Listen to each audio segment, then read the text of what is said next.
Hi ಎಲ್ರಿಗೂ ನಮಸ್ಕಾರ. Welcome to YouTube channel ಪ್ರೀತಿ ಖುಷಿ ವ್ಲಾಗ್ಸ್ಗೆ. ಇವತ್ತೇನು ವಿಷಯ ಮಾತಾಡೋಕೆ ಬಂದಿದ್ದೀನಪ್ಪ ಅಂತಂದರೆ, ಗೊತ್ತಿರುತ್ತೆ ಆಲ್ರೆಡಿ ನಿಮಗೆ. ನೋಡಿ, ನನ್ನ ಜೀವನದಲ್ಲಿ ಏನೇನೆಲ್ಲ ಆಯಿತು ಅಂತ ಹೇಳ್ಕೊಳ್ಳೋಣ ಅಂತ ಬಂದಿದ್ದೀನಿ. ಎಲ್ಲರೂ ಸಪೋರ್ಟ್ ಮಾಡಿ, ಫುಲ್ ವಿಡಿಯೋ ನೋಡಿ. ಇಷ್ಟ ಆದರೆ ಲೈಕ್ ಮಾಡಿ, ಕಮೆಂಟ್ ಮಾಡಿ. ನಾನು ಓದಿರೋದು 9ನೇ ಕ್ಲಾಸು, 9th ಸ್ಟ್ಯಾಂಡರ್ಡ್ ಓದಿರೋದು. ಮುಂದಕ್ಕೆ ಓದೋಕ್ಕಾಗಲಿಲ್ಲ, ಓದೋ ಪರಿಸ್ಥಿತಿನೂ ಇರಲಿಲ್ಲ, ನಮ್ಮ ಮನೇಲಿ ಓದಿಸೋಕ್ಕೆ ಆಗಲಿಲ್ಲ. ಹಾಗಾಗಿ ಮುಂದಕ್ಕೆ ಓದಲಿಲ್ಲ. ತುಂಬ ಪ್ರಾಬ್ಲಮ್ ಆವಾಗ. ಹೇಗೆ ಅಂದರೆ, ಒಂದು ದಿನ ಊಟಕ್ಕೂ ಸಹ ಅಷ್ಟು ತೊಂದರೆ ಇತ್ತು ಆ ಟೈಮಲ್ಲಿ. ಹಾಗಾಗಿ ಓದಿಸೋಕ್ಕಾಗಿಲ್ಲ ಅಪ್ಪಂಗೆ. ಅಪ್ಪ ತುಂಬ ಡ್ರಿಂಕ್ಸ್ ಮಾಡೋರು, ಅಮ್ಮ ಒಬ್ಬರೇ ಕೆಲಸಕ್ಕೆ ಮಾಡೋರು. ಸಾರಿ, ಅಳು ಬರ್ತಿದೆ ಇಲ್ಲದೆಲ್ಲ ನೆನೆಸ್ಕೊಂಡು.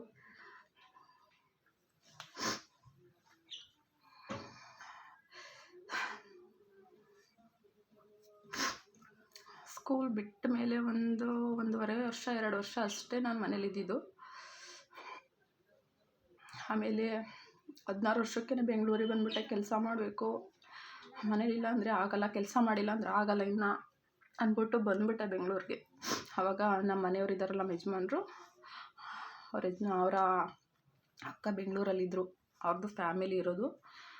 ಆವಾಗ ಅವ್ರ ಜೊತೆ ಬಂದು ನಾನು ಇದ್ದೆ. ಗಾರ್ಮೆಂಟ್ಸ್ ಕೆಲ್ಸಕ್ಕೆ ಹೋಗ್ತಿದ್ದೆ, ಹೆಲ್ಪರ್ ಕೆಲಸ ಮಾಡೋಣ ಅಂದ್ಬಿಟ್ಟು ಬಂದು. ಈ ಕೈಲಿ ನನಗೆ ಗೊತ್ತಿಲ್ಲ ಬೆಂಗಳೂರು ಅಂದರೆ ಹೆಂಗಿರುತ್ತೆ ಏನು ಅನ್ನೋದು ಗೊತ್ತಿಲ್ಲ. ಆ ಟೈಮಲ್ಲಿ ನನಗೆ ಬಂದೆ. ಒಂದು 3 ತಿಂಗಳು ಎಷ್ಟು ಕಷ್ಟ ಆಯಿತು ಅಂದರೆ, ಬೆಂಗಳೂರು ಅಡ್ಜಸ್ಟ್ ಆಗೋದು ತುಂಬ ಕಷ್ಟ ಆಯಿತು. ಕೆಲಸ ಮಾಡೋತ್ತಾ ಅಡ್ಜಸ್ಟ್ ಮಾಡ್ಕೊತಾ ಇರಲಿಲ್ಲ, ತುಂಬ ಬೇಜಾರು ಮಾಡೋರು. ಕೆಲಸ ಮಾಡೋ ಜಾಗದಲ್ಲೆಲ್ಲ ತುಂಬ ಕಣ್ಣೀರು ಹಾಕ್ಬಿಟ್ಟಿದ್ದೀನಿ ಆ ಟೈಮಲ್ಲಿ. ಹೋಗ್ಬಿಡೋಣ ಊರಿಗೆ ಅನ್ನೋಷ್ಟು ಬೇಜಾರಾಗ್ಬಿಟ್ಟಿದೆ ಆ ಟೈಮಲ್ಲಿ ನನಗೆ.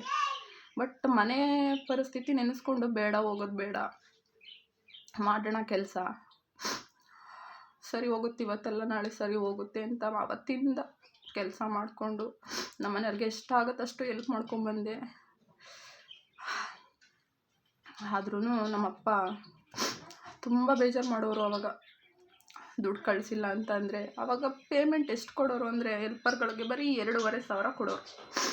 2,500 ಅದರಲ್ಲಿ ನಮ್ಮ ಅಪ್ಪ ಕೇಳ್ತಾ ಇದ್ದಿದ್ದು ಅಷ್ಟು ಕೊಡು ಇಷ್ಟು ಕೊಡು, 3,000 4,000 ಈ ಥರ ಕೇಳೋರು. ಚೀಟಿ ಹಾಕ್ಕೊಂಡಿದ್ದೀವಿ, ಅದು ಮಾಡ್ಕೊಂಡಿದ್ದೀವಿ, ಇದು ಮಾಡ್ಕೊಂಡಿದ್ದೀವಿ ಅಂದ್ಬಿಟ್ಟು ದುಡ್ಡು ಕೇಳೋರು. ನನಗೆ ಬರ್ತಾ ಇದೆ 2,500. ಅದರಲ್ಲಿ ನಮ್ಮ ಅಕ್ಕಾರ ಮನೇಲಿ ಇದ್ದೆ ಅಂತ ಹೇಳಿದ್ನಲ್ಲ, ಅವ್ರ ಮನೆಯವ್ರಿಗೆ ಅವರು ಸುಮ್ಮನೆ ಇರಿಸ್ಕೊತಾರೆ. ಅವ್ರಿಗೂ ದುಡ್ಡು ಕೊಡಬೇಕಲ್ವ, ಮಂತ್ಲಿ ಅವ್ರ ಖರ್ಚಿಗೆ, ಮನೆ ಖರ್ಚಿಗೆ ಅಂದ್ಬಿಟ್ಟು ನಾನು ಇರೋದಕ್ಕೆ ಕೊಡಬೇಕಲ್ವ, ಅವ್ರಿಗೂ ಕೊಡಬೇಕು. ಅವ್ರಿಗೆ 1,500 ಕೊಟ್ಟು, ಆಮೇಲೆ ಬರ್ತಾ ಒಂದು 500-1,000 ರೂಪಾಯಿ ಜಾಸ್ತಿ ಮಾಡಿದರು ಪೇಮೆಂಟು. ಆಮೇಲೆ ಸ್ವಲ್ಪ ಟೈಲರಿಂಗ್ ಕಲ್ತ್ಕೊಂಡು, ಹೆಲ್ಪರ್ ಮಾಡ್ತಾ ಕೂತ್ರೆ ನಮ್ಮ ಕಷ್ಟ ತೀರಲ್ಲ ಅಂದ್ಬಿಟ್ಟು ಟೈಲರಿಂಗ್ ಮಾಡಿ. ನನ್ನ ತಂಗಿ ನನ್ನ ತಮ್ಮ ಇನ್ನೂ ಚಿಕ್ಕವರು. ಆವಾಗ ನನ್ನ ತಮ್ಮಂಗೆ 5 ವರ್ಷ, ಅವಳಿಗೆ, ನನ್ನ ತಂಗಿಗೆ 3 ವರ್ಷ.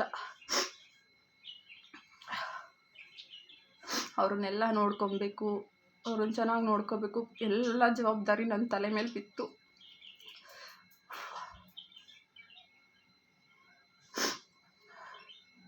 ಮಾಡಿದೆ, ಎಲ್ಲ ಜವಾಬ್ದಾರಿನೂ ತಲೆ ಮೇಲೆ ಹಾಕ್ಕೊಂಡು ನನ್ನ ಕೈಲಿ ಎಷ್ಟು ಸಾಧ್ಯನೋ ಅಷ್ಟು ಮಾಡ್ತಾ ಹೋದೆ. ನಮ್ಮ ಅಪ್ಪಂಗೆ ಅದು ಸಮಾಧಾನ ಆಗಿಲ್ಲ. ಮನೇಲಿ ಹೆಣ್ಮಗಳು ಕೆಲಸ ಮಾಡ್ತಿದ್ದಾಳೆ, ಅವಳನ್ನ ಹೆಂಗೆ ಮಾತಾಡಬೇಕು, ಯಾವ ಥರ ನೋಡ್ಕೋಬೇಕು ಅದಿಲ್ಲ ಅವ್ರಿಗೆ ಮೇನ್ ಬೇಕಾಗಿದ್ದೇ ದುಡ್ಡು ಬೇಕು ಅಷ್ಟೇ ಅವರಿಗೆ. ಆಮೇಲೆ ಇನ್ನೇನಾಯ್ತಪ್ಪ ಅಂತಂದರೆ, ಮಾಡಿದೆ. ಬೆಂಗಳೂರಲ್ಲಿ 7-8 ವರ್ಷ ಕೆಲಸ ಮಾಡಿದೆ. ಆಮೇಲೆ ನಮ್ಮ ಮನೆಯವ್ರನ್ನ 7 ವರ್ಷದಿಂದ ಇಷ್ಟಪಡ್ತಿದ್ವಿ, ಇಬ್ಬರು ಇಷ್ಟಪಡ್ತಾ ಇದ್ವಿ. ಮದುವೆ ಆಗಬೇಕು ಅನ್ನೋಷ್ಟರಲ್ಲಿ, ಮದುವೆ ಆಗೋ ಐಡಿಯಾ ಏನು ಇರಲಿಲ್ಲ ಆವಾಗ ಸದ್ಯಕ್ಕೆ ನನಗೆ, ಅವ್ರಿಗೂ ಏನು ಇರಲಿಲ್ಲ. ಇನ್ನೂ ಟೈಮ್ ಇದೆಯಲ್ಲ, ಆದರೆ ಆಗಿತ್ತು ಅಂದ್ಕೊಂಡು ಸುಮ್ಮನೆ ಆಗಿದ್ವಿ. ಬೆಂಗಳೂರಿಂದ ಒಂದಿನ ನಮ್ಮಮ್ಮನ್ನ ನೋಡಂಗೆ ಸಿಕ್ಕಾಪಟ್ಟೆ ನೋಡಂಗೆ ಆಗ್ಬಿಟ್ಟಿದೆ ಅಂದ್ಬಿಟ್ಟು ಫೋನ್ ಮಾಡಿದೆ. ನೈಟ್ ಫೋನ್ ಮಾಡಿ, ಅಮ್ಮ ನಾನು ಬೆಳಗ್ಗೆ ಬರ್ತೀನಿ, ನಾನು ನೋಡಂಗಾಗಿದೆ ನಿನ್ನನ್ನು ಅಂದ್ಬಿಟ್ಟು ಹೋಗೋಣ ಅಂದ್ಬಿಟ್ಟು ಅವತ್ತು ಹೊರಟಿದ್ದೆ. ನಮ್ಮಮ್ಮ ಪಾಪ ನಾನು ಬರ್ತೀನಿ, ಊರಿಗೆ ಹೋಗ್ತೀನಿ ಅಂತ ಅಂದ್ಬಿಟ್ಟು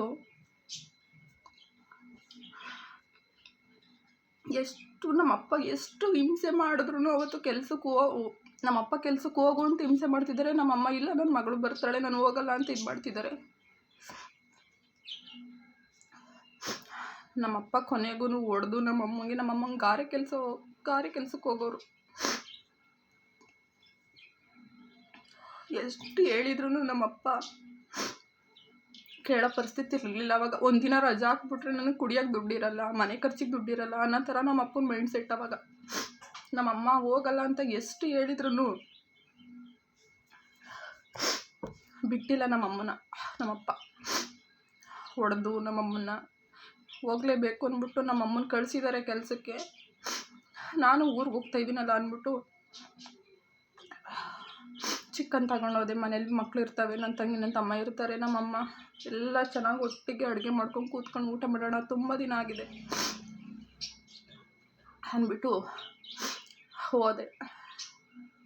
ಅಲ್ಲಿ ಏನಾಗಿತ್ತು ಅಂತಂದರೆ ನಮ್ಮಮ್ಮ ಗಾರೆ ಕೆಲ್ಸಕ್ಕೆ ಹೋಗೋರಲ್ಲ, ಮನೆ ಕಟ್ಟೋರಲ್ಲ, ಸಾರ್ವೆ ಅಂತ ಹಾಕಿರ್ತಾರೆ, ಗೊತ್ತಿರುತ್ತೆ ಅನಿಸುತ್ತೆ, ಎಲ್ರಿಗೂ ಗೊತ್ತಿರುತ್ತೆ, ಆಲ್ಮೋಸ್ಟ್ ಎಲ್ರಿಗೂ. ಅದ್ರ ಮೇಲಿಂದ ಬಿದ್ದು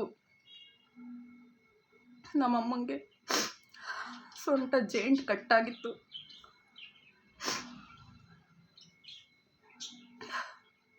ನಮ್ಮಮ್ಮನ ಜೊತೆ ಮಾತಾಡಿ 1 ತಿಂಗಳು ಮೇಲಾಗಿತ್ತು. ಅವತ್ತೋಗಿ ಮಾತಾಡಬೇಕು, ನೋಡಬೇಕು ಅಂತ ತುಂಬ ಅನಿಸಿ ಹೋಗಿದ್ದೆ ಊರಿಗೆ. ನಮ್ಮಮ್ಮ ಅದೇ ಲಾಸ್ಟ್ ನನ್ನ ಜೊತೆ ಮಾತಾಡಿಲ್ಲ. ತುಂಬ ಕಷ್ಟಪಟ್ಟಿದ್ದೀನಿ ನಮ್ಮಮ್ಮನ ಉಳಿಸ್ಕೋಬೇಕು ಅಂತ, ತುಂಬ ಕಷ್ಟಪಟ್ಟೆ. ಹಾಸನ ಗೌರ್ಮೆಂಟ್ ಹಾಸ್ಪಿಟ್ಲಿಗೆ ಸೇರಿಸಿದ್ರು. ನಾನು ಹೋಗೋ ಅಷ್ಟರಲ್ಲಿ ನಮ್ಮಪ್ಪ ಕುಡ್ಕೊಂಡು ಹಾಸ್ಪಿಟ್ಲ್ ಹತ್ರ ಯಾವ ವಾರ್ಡ್ಗೆ ಹಾಕಿದ್ದಾರೆ, ಎಲ್ಲಿ ಏನು ಟ್ರೀಟ್ಮೆಂಟ್ ಮಾಡ್ತಿದ್ದಾರೆ, ಎಲ್ಲಿದ್ದೆ ನಮ್ಮಮ್ಮ ಅಂತ ಹೇಳೋ ಪರಿಸ್ಥಿತಿಲಿ ಇಲ್ಲ ನಮ್ಮಪ್ಪ. ಅವ್ರಿಗೆ ಸಾರಿ, ತುಂಬ ಅಳು ಬರ್ತಿದೆ ಮಾತಾಡೋಕ್ಕೆ ಇಂಥದ್ದೆಲ್ಲ ನೆನೆಸ್ಕೊಂಡು.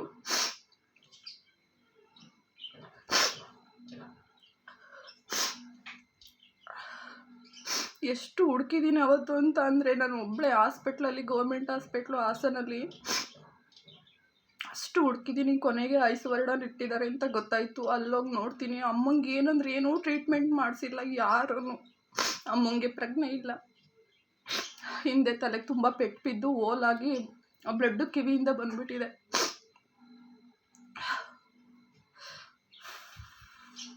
ಸಾರಿ, ಮಾತಾಡೋಕ್ಕಾಗ್ತಾಯಿಲ್ಲ. ನೆಕ್ಸ್ಟ್ ಟೈಮ್ ಆದರೆ ಹೇಳ್ತೀನಿ, ಸಾರಿ.